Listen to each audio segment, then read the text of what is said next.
Ask a Swede about childhood food, and you'll often hear the same stories. Not fancy meals, not restaurant food, just the dishes that showed up again and again. At home, in school cafeterias, across the entire country. Simple meals that became part of growing up.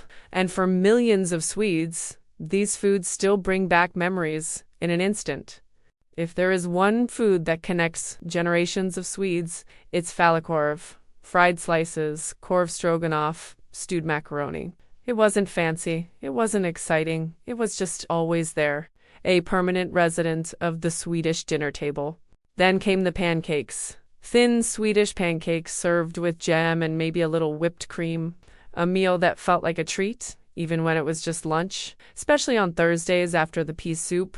Spaghetti and meat sauce was simple, affordable, and served so often that the smell is instantly recognizable. At home, at school, and at friends' houses. It was everywhere.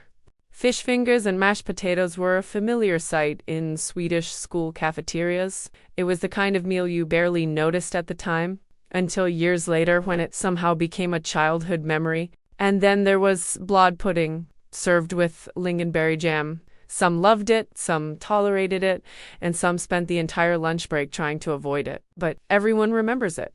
What made these foods special was that they were shared by everyone. The same school lunches, the same cafeteria trays, and the same dishes served to millions of Swedish children year after year. None of these meals became memorable because they were extraordinary. They became memorable because they were familiar, part of the routine, part of growing up, and eventually part of the memory.